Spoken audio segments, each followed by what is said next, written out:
Hey guys, Random Refs Ryan. I'm Ryan. Who are you? It's always fun to watch John Podesta squirm like a little weaselly snake that he is.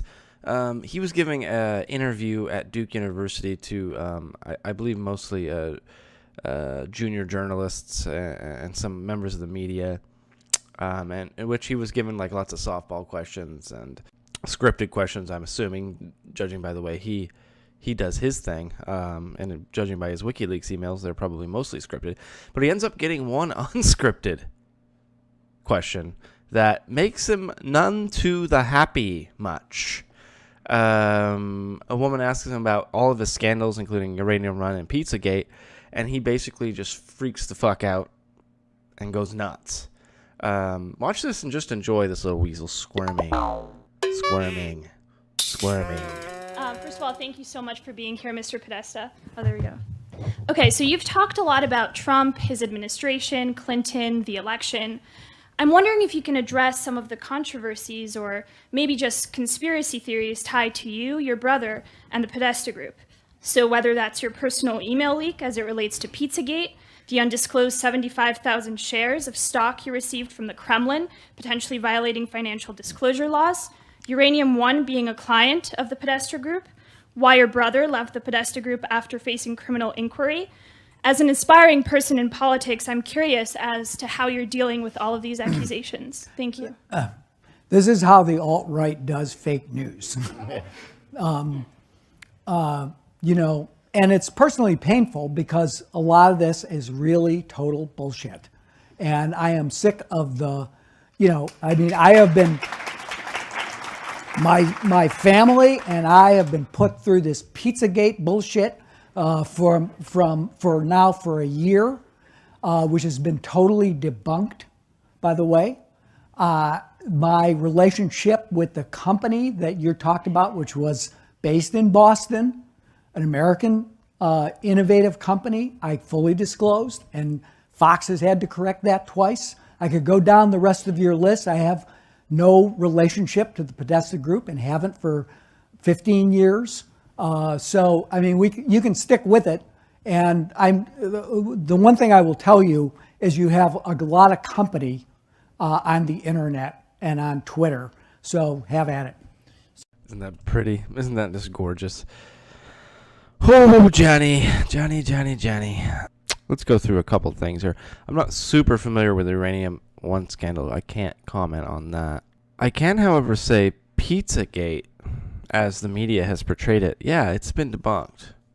Clearly, there was never a child trafficking ring run out of a pizza parlor associated with John Podesta and Hillary Clinton.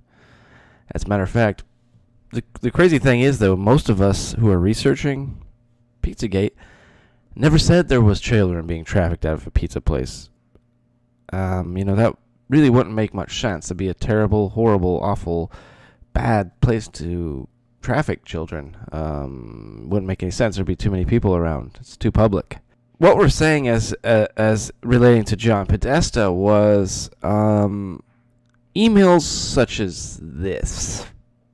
With enormous gratitude to the advanced man extraordinaire Haber, I'm popping up again to share our excitement about the reprise of our gang's visit to the farm in Louisville. I thought I'd share a couple more notes. We'll plan to heat the pool so a swim is possible. Bonnie will be Uber service to transport Ruby, Emerson, and maybe Lozetta 11, 9, and almost 7, so you'll have some further entertainment, and they will be in that pool for sure. This, of course, is a email sent out to the Podestas and many within the Hillary Clinton campaign, letting them know there's going to be, quote, further entertainment as in three children. Now, this email, of course, is sent out by Tamara Lozado, and Tamara Lozado, strangely enough, has a used to have a very, very bizarre website. Here's one such strange page on the website. Evelyn is growing up, and soon she will be the queen of the entire US of A. Right now, for a limited time only, you can spend some time with her online, raw and uncut. Take advantage of this now, as in the future she will have the power of life and death over you. What the fuck does that mean? Grand Tamara, Grand Tam, as she calls herself, with the new Due to boot, Evelyn doesn't know it yet, but she's looking forward to many visits to the farm with cousins Ruby, Emma, and Mavie.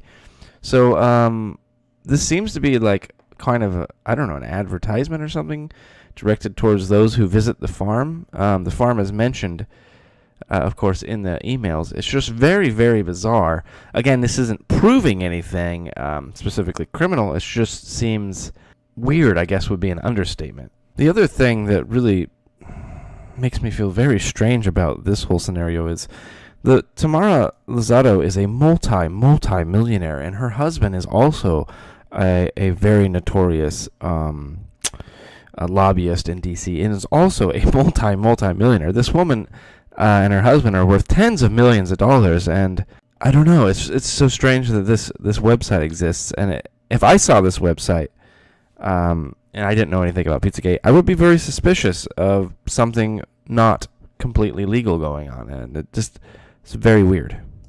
And who can never forget this classic? As John said, it doesn't get any better than this. It's a forward from the president of the Clinton Foundation, Doug Band. It shows two women eating pizza with a little girl. It's called Pizza JPEG is the subject. How bizarre. What does that mean? Usually when referring to things as it doesn't get any better than this, one refers to something sexual. Is that what's going on here, John Podesta? Somebody needs to ask John Podesta this question specifically. What does this mean exactly? Just like Evie's crib and the children for entertainment. What exactly does that mean, John Podesta? Or the always head-scratching, what the fuck email? Susan Sadler. Hi, John. The realtor found a handkerchief. I think it has a map on it that seems pizza-related. Is it yours? They can send it off if you want. I don't know. You're busy. I know you're busy, so feel free not to respond if it's not yours or you don't want it. What is a handkerchief with a pizza-related map on it? Nobody has quite been able to figure that out. It sounds like very much to the novice reader or someone that doesn't know how this stuff works, or most folks on the internet, a good chunk, that this seems to be some kind of coded language or coded wording.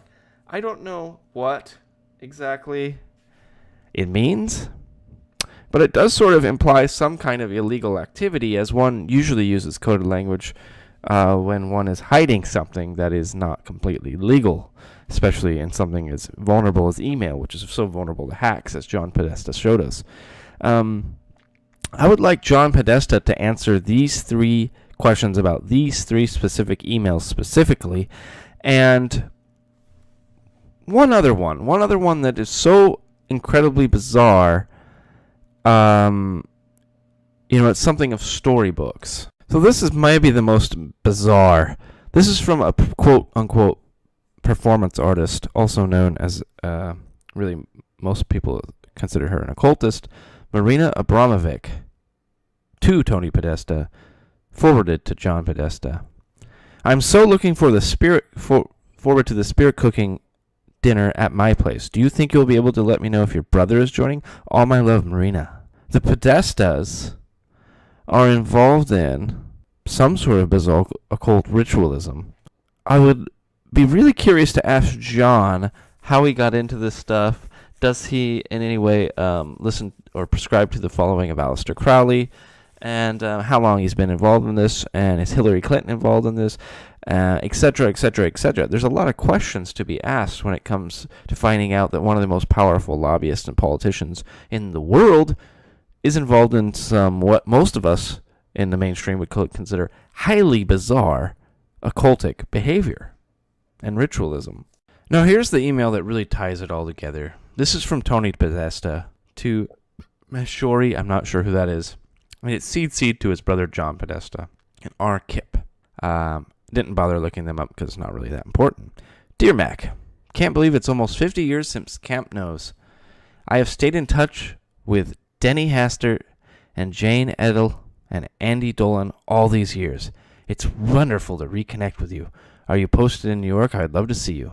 Tony Podesta has kept in touch with Denny Hastert, former Speaker of the House and also convicted, certified pedophile, and as the judge called him, quote, serial child molester.